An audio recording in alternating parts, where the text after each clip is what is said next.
going up. We going crazy, going bonkers. Produced by Ziggy, Zay Ticket. Believe that.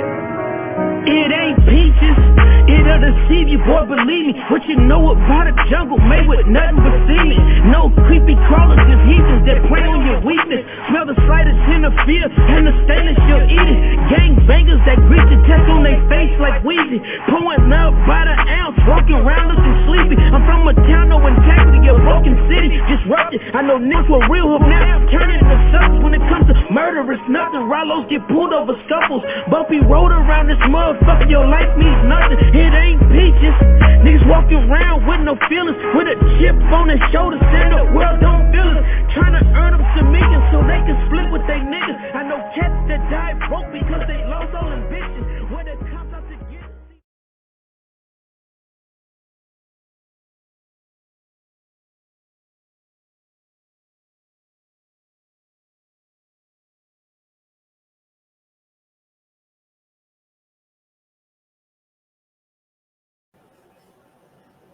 Welcome back to another edition of More to Live For. We're right back with another exclusive interview.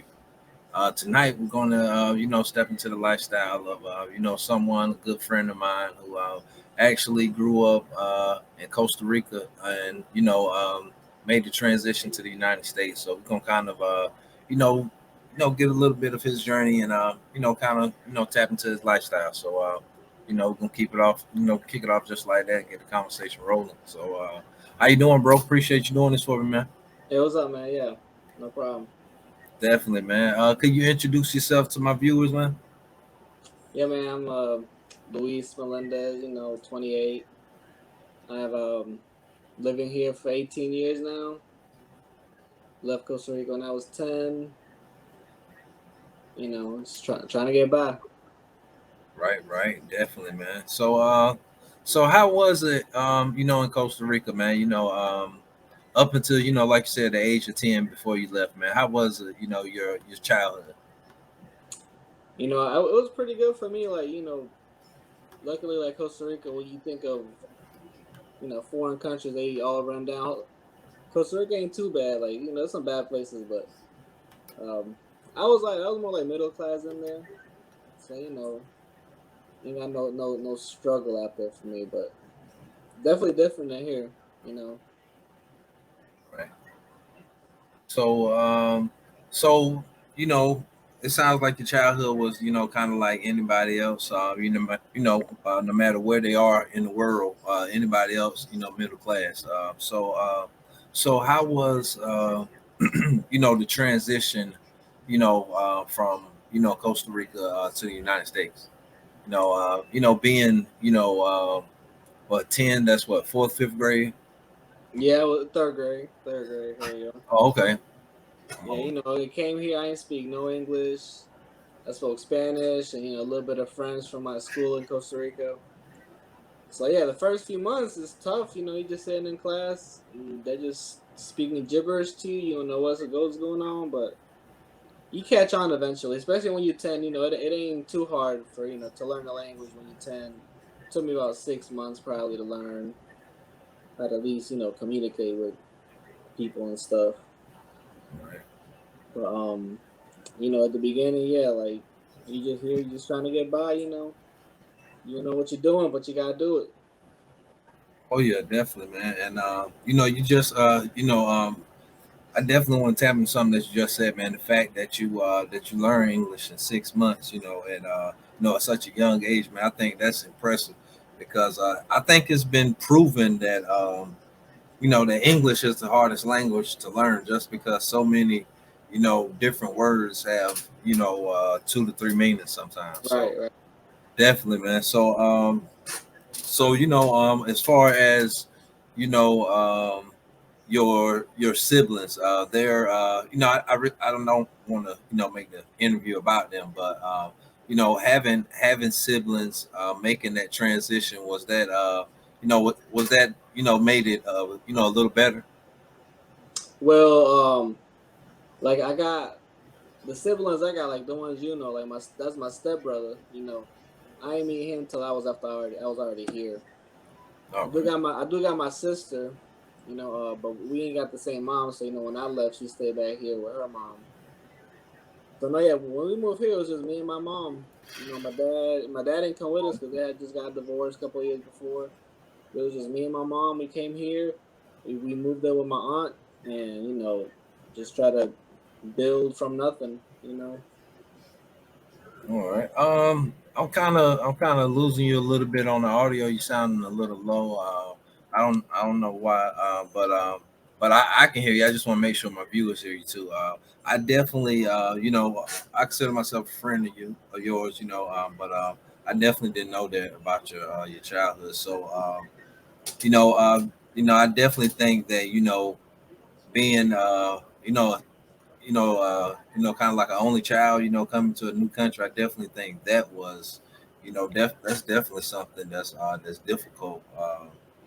Just being the only child kind of, can relate to, in ways of, what an only child goes through sometimes. But being in a new country, I know that was especially difficult. So let me ask you this. So, what was the first thing about the culture that you immediately grasped, and that just kind of made it easier, for the transition? The first thing probably was music. You Right.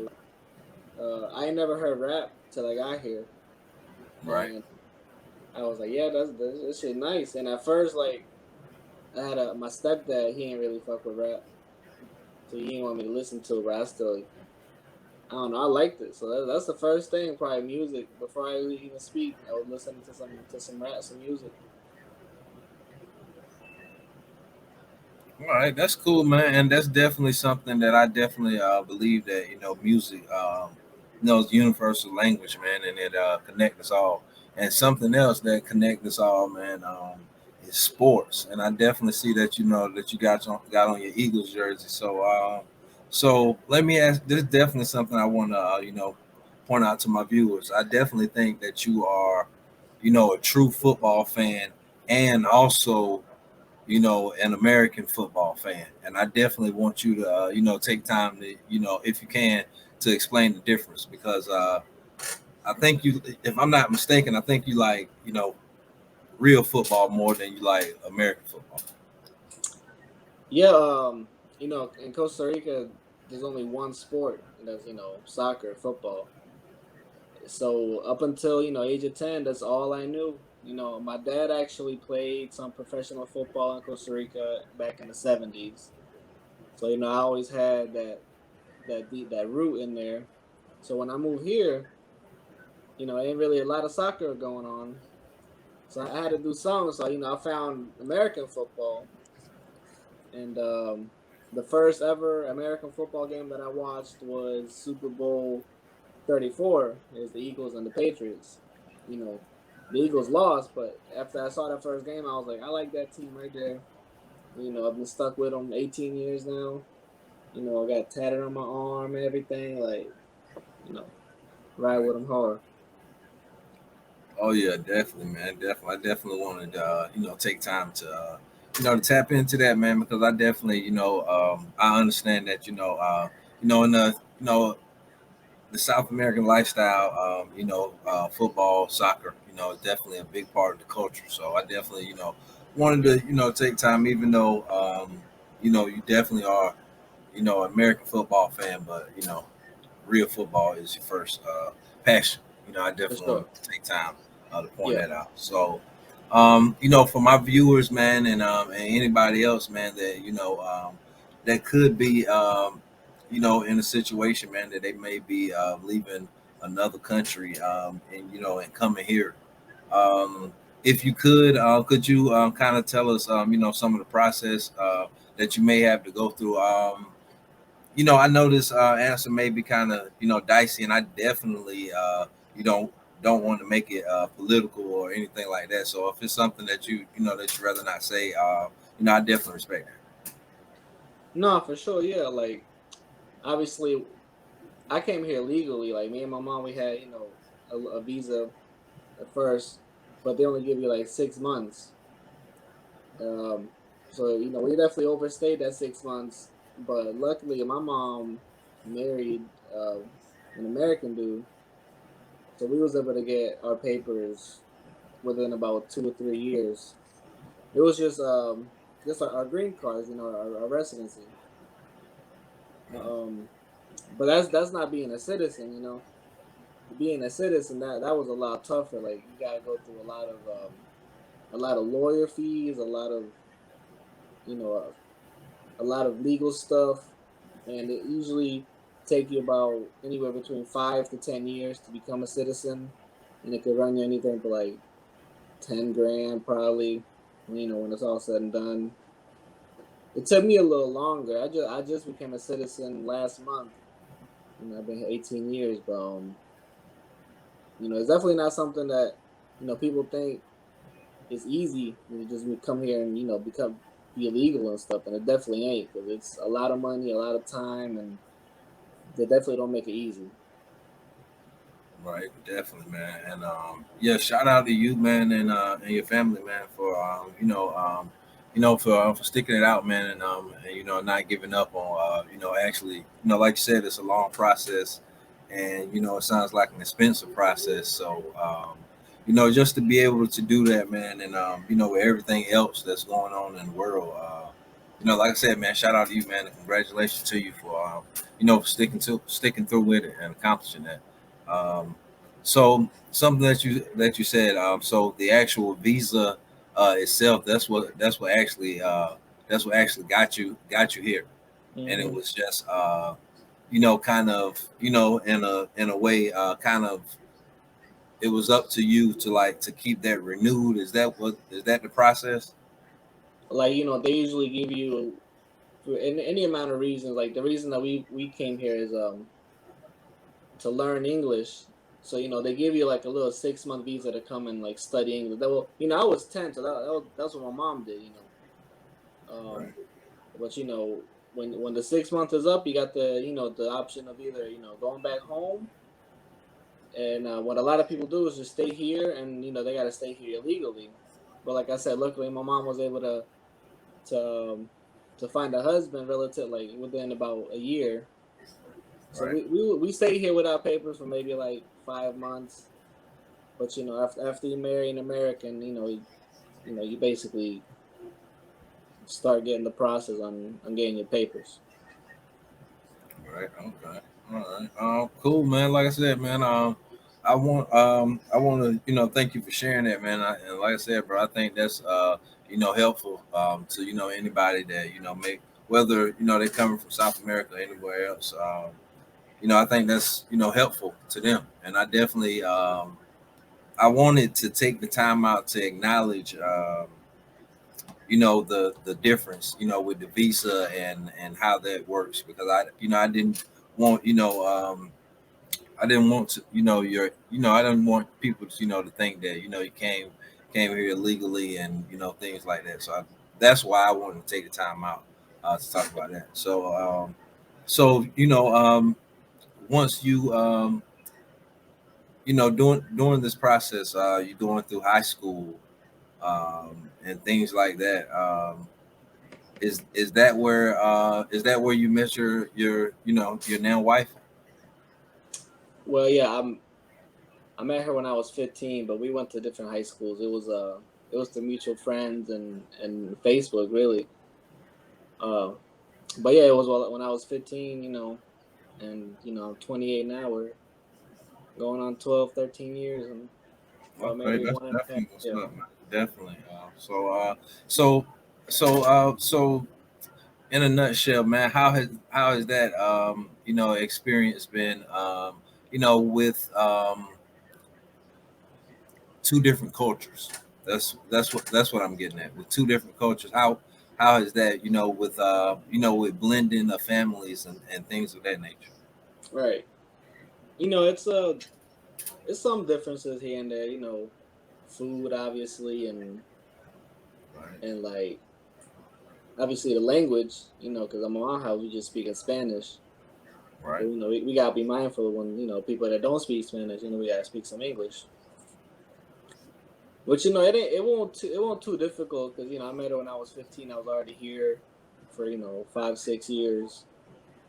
So I already spoke good English. I wasn't, I was already a little bit Americanized, so it wasn't too bad of a transition, blending the two.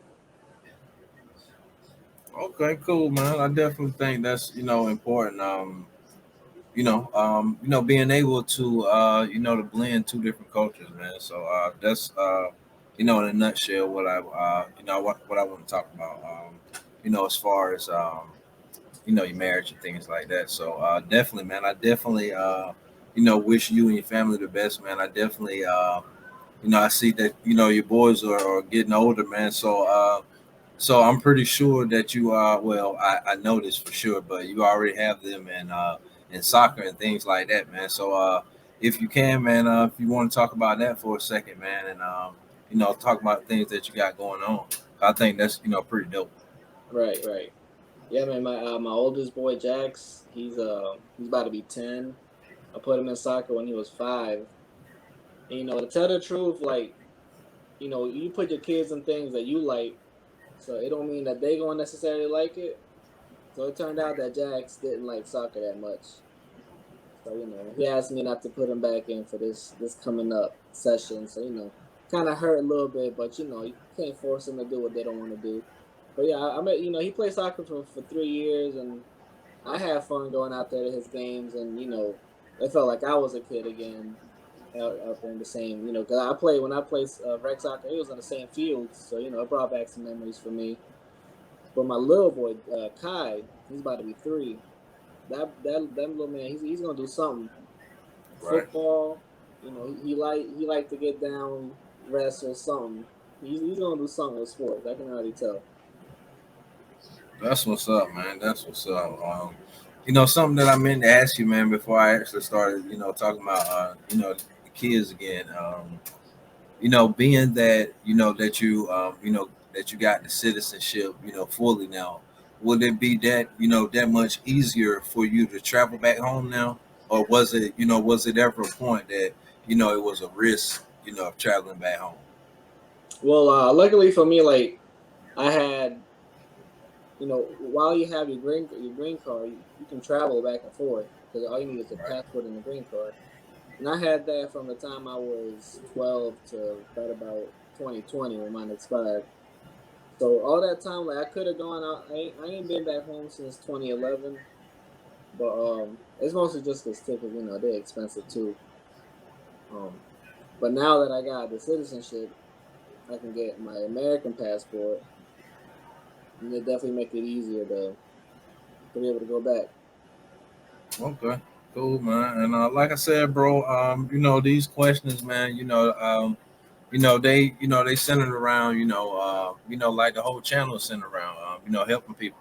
And I definitely think, there's other people out there, that may be trying to figure out, the exact route to take, to become a citizen, and we've seen it, recently on the news, when people go to to the extreme, to get here. So I definitely, I think that this conversation is important, and in a nutshell, it may can prevent things like that from happening. But I definitely think it's pretty much a lot of knowledge in this conversation, and it can help a lot of people. So definitely thanks to you, man, for doing this for me, man. And I definitely want to shout you out, man, for everything that you've been, for me, and in supporting this channel, and supporting this dream of mine. And you've actually pointed me in the right direction of a few people to get up, to get in touch with. The Quasimodo interview that I was able to do. I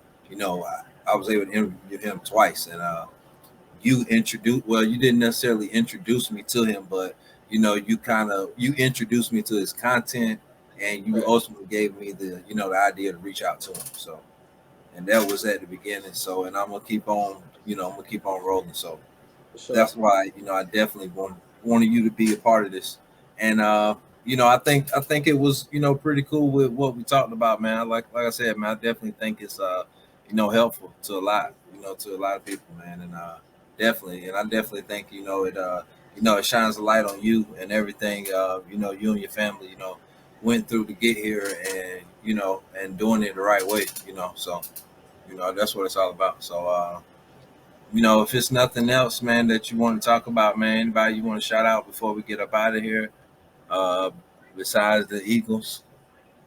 No, man, look, I was just gonna say, like, I've been very lucky, you know, like not everybody's able to, to get a visa and come, Right. especially down like, Mexico and like El Salvador, places like a little, like I said, Costa Rica is not as thorough world as, as you might think other Hispanic countries are.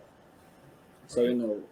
when you see things like people crossing the border, like, through the river and, all of that stuff, it's because they ain't got no other choice, like it's Right. either stay home and, because things are bad in Mexico, stay there, and, you could probably get, die, risk it coming here. And, once you're here, then, you got to try to find a way to get your papers, but it's definitely a lot tougher for a lot of other people. I feel very lucky to be able to be how I am today. Definitely, man. Definitely. I definitely agree, man. And like I said, man, that's definitely, in a nutshell, why I wanted to put this together. For the people that, go through, the extreme to get here, and the casualties that come with that, and the tragic events that we've recently seen. Definitely rest in peace to all those people and everybody that was involved. All their families. So. I think this can, help prevent something like that. Can't say prevent it from ever happening again, but the information that you share with others, I think that can help them and point them in the right direction. So I definitely appreciate you for doing this, man, and sharing this information, about your childhood, man, and growing up, in Costa Rica, man, and moving to the United States at age 10. So if For it's sure, nothing man. else, man, we're gonna wrap things up. It's been another edition of More to Live For. Why Settle for Less? My last name Moore. And we up out of here. Thanks for watching. Peace and blessings to all. All right, man.